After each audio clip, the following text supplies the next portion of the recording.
মা ফাতেমা, হযরত আলী, আমার নবী। একদিন মিনার মসজিদে নবী আমার বললেন, সাধু গুরু সাধু, আমার নবী বললেন, বাবা তোমরা বলো তো ইয়ার সাহাবীগণ কার স্ত্রী কয় ওয়াক্ত নামাজ পড়ে? কেউ কয় 5 ওয়াক্ত, কেউ কয় 7 ওয়াক্ত, কেউ কয় 9 ওয়াক্ত। আমার নবী কয়, বাবা হযরত আলী তুমি বলো তো তোমার স্ত্রী কয় ওয়াক্ত পড়ে?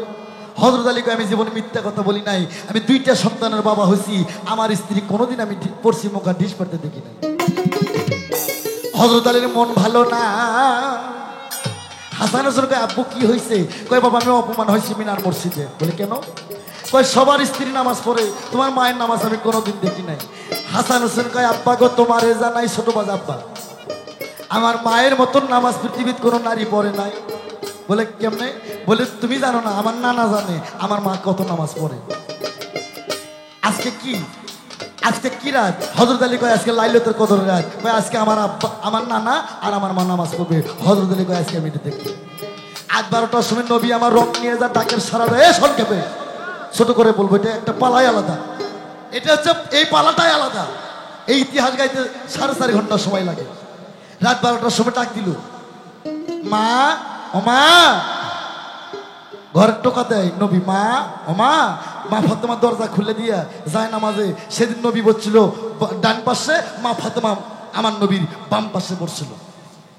আলী ঝাঁপ দিয়ে উঠে কয়, সর্বনাশ, আমি যাব মসজিদে যাব, এরা কি ইবাদত করে আমি দেখবো। হযরত আলী রথের খুঁড়ো ধরতে চায়। হযরত আলী ছিল 80 হাত লম্বা, কিন্তু রথের খুঁড়ো হাতে পায় না। এক হাদিসে প্রমাণ আছে, আলী ব্যাং রূপ ধারণ কইরা ঝাঁপ দিয়ে রথের খুঁড়োত কামড়তেছিল। ওই যে মসজিদ, কোন মসজিদ? ওই যে গান, মসজিদের নিশান গো বাঁকা, আর মাঝখানে তার দরজা কাটা, আভায়াতের পানি আছে রজু করিবা। আর ওই মসজিদে দিনের নবী সদাই নামাজ পড়তেছে, আর 2 পাহাড়ের মধ্যে আল্লাহ মসজিদ বানাইছে।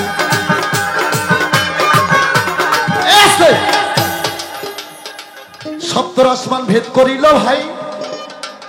ওই মসজিদের নাম কি? মামলা মসজিদ, কোরআনে আছে। মসজিদের একটা দরজা খুলে যায়, মা ফাতেমা দিনের নবী ভিতরে গেল ভাই। যখন ভিতরে গেল, মসজিদের দরজা এবার নাগে গো গেল। হযরত আলী চতুর্পাশে ঘোরাঘুরি করে।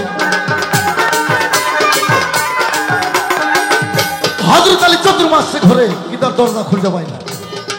নামাজও শুরু হইয়া যায়, তরিকার মানুষ সবারে জানায়, ওই নামাজও করতে হবে সবারে জানায়।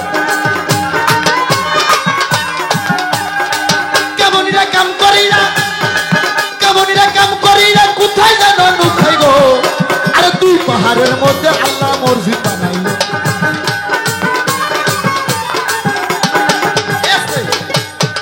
আলী কোনো জায়গায় আল্লাহ দরজা খুঁজে পায় না। আলী কয়, আমার বউ আমার শ্বশুরের সাথে কি নামাজ পড়ে, এটা না দেখা বলতে আমি ছাড়বো না। আলীর মাথা নষ্ট হয়ে যায়। হযরত আলী কোন কাম করে ভাই? সাধু 2টা আঙ্গুল দিয়ে মসজিদের 2 পাশে ঠেলা দিল ভাই। 2 সাইডের 2টা ইটা খুলে বলো ভাই, আস্তে। এই জন্য পৃথিবীতে যত মসজিদ আছে 2 সাইডে ছিদ্র আছে। আরে 2টা ইটা খুলে গো বললো, হযরত আলী দেখবে গো পাইল। এখন এখানে কি হলো এটা শুনবেন গেলে আরো 200 দিতে হবে। হযরত আলী দেখে জিবে কামড় মারে ভাই, আজ আমি কি দেখিলাম তা। এ বাবা আনিস, বইতে অত সহজ না রে। শেখ বাবা শেখ, আমি দোয়া করি পণ্ডিত বুড়া খুঁড়ে ধার, কেনি বুড়া হীরের ধার। হ্যাঁ, দেহ ভালো হলে পুরুষ হয় না, দেহ তারকে মোটা। এরা তো ব্রয়লার মুরগি। হে কি আছে আর ভিতরে? আলী দেখে জিবে কামড় দিল ভাই, আলীর মাথা ঘুরে যা। কি দেখিলাম কি শুনিলাম ওরে মালিক সাই। মানুষের হাড়ের জোড়া 364 টাকা, 206টা অগের জোড়া। নবী আর মা ফাতেমার মাংস এক জায়গায়, রগ এক জায়গায়, হাড্ডি এক জায়গায়, গোস্ত এক জায়গায়, খাটিস পারে আর কয় লা ইলাহা ইল্লাল্লাহ, লা ইলাহা ইল্লাল্লাহ। আর আমরা নামাজত গেলে কয় বটতলা বাজা যাবো কখন, সিজদার যা মনে হয় গরুগুলো বেন কি খাইলো, কখন নামাজ হইব। আলী জিভাই কামড় দেয়, কিছুক্ষণ পর নামাজ শেষ হইল, তারা আবার স্বাভাবিক, তারা আবার হুশ হইয়া যায়। মা ফাতেমা মসজিদ কানা দেখে মাহের বুক ফাটিয়া যায়। মা জিভাই কামড় দিয়ে কয় মাবুদ গো, কতদিন হলে নামাজ পড়ি, বাপ বেটি তুমি আল্লাহ ছাড়া তোমার ফেরেশতাও জানে না।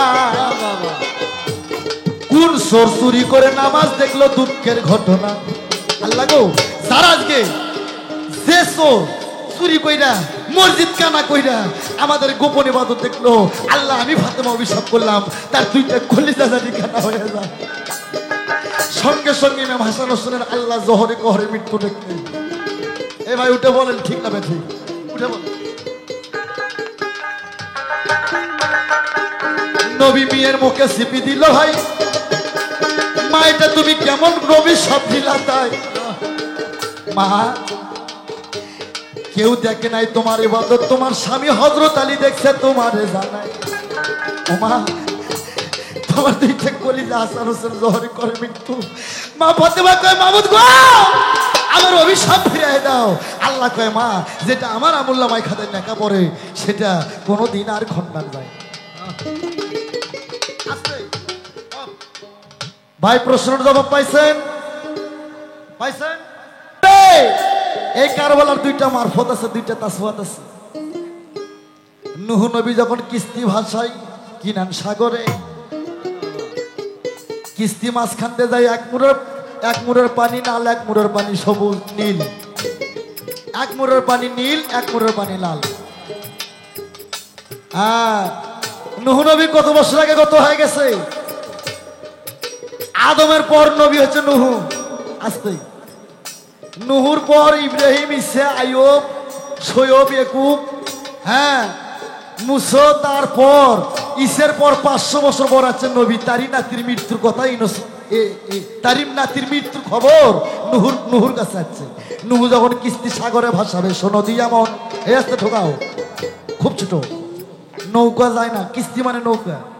এক মুড়োর সাগরের পানি লাল, আর এক মুড়োর পানি নীল। আল্লাহ কয় নূহুরে তোমারে জানা।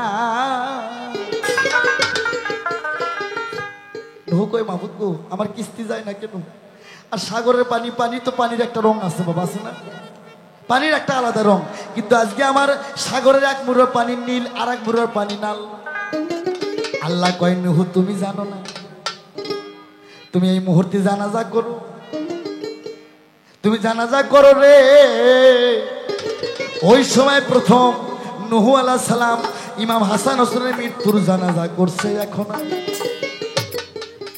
আর ইমাম হাসানের যে মৃত্যু হবে বিষ খাওয়াইয়া, আর হোসেনের যে মৃত্যু হবে শহীদ কারবালার ময়দানে এবার সীমারের হাতে। আসতে বাবা, রুহুদের যুদ্ধে নবীর তন্ত শহীদ হবে, এটা নবী জানতো না? জানতো না? কেন গেল তাও? তুমি যদি ওই বাজারের নাম কি বটতলা, তুমি যদি জানো যে বটতলা আমার শত্রু আছে, গেলে আমার 5 হাত বাড়ি দেবো, তুমি যাইবা? কিন্তু নবী জানে রুহুদের যুদ্ধে গেলে আমার দন্ত শহীদ হবে, আমি কেন যাব? কিন্তু নবী আমার গেছে। মা ফাতেমা একদিন নামাজে বসে গভীর রাত্রে কান্নাকাটি করে, আপে দয়াময় সারা জিন্দেগি তোমার গুনাগান গাইলাম, তোমার ইবাদতের ফল কিছুই পাইলাম না। মাওলা তোমার ইবাদতের ফল পাইছি না খায়া থাকা আর সিরিয়া কাপড় পরে থাকা। ও মায়েরা, ডর্জন ডর্জন কাপড় থাকতে আল্লাহ দেখো না।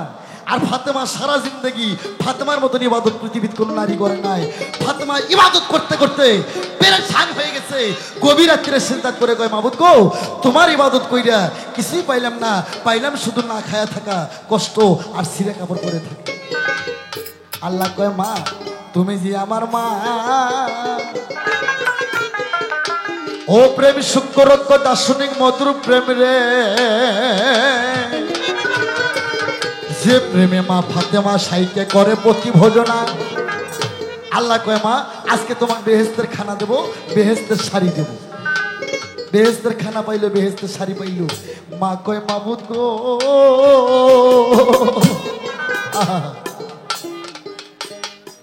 বেহেস্তের দুইটা বাতি ইমাম হাসান হোসেন তুমি তো ভালো জানো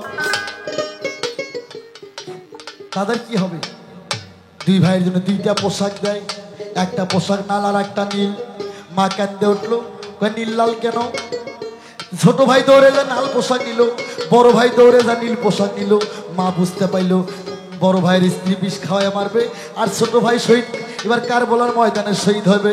এটা 2 নাম্বার। আর 3 নাম্বার মারফত আমি তোমার জানাই, আমি যে জব দেবো এই জব বাংলার কোনো সাধক দিলেও দিতে পারবো, কিন্তু এর উপর জব হইব না। সেটা কি? আমার গানটার প্রতি হবে। কামনিরা কাম করিবে, আরে কোথায় জানো লুকাইলো, আরে কোথায় জানো লুকাইলো, আরে 2 পাহাড়ের মধ্যে আল্লাহ মসজিদ বানাইলো, আরে 2 পাহাড়ের মধ্যে।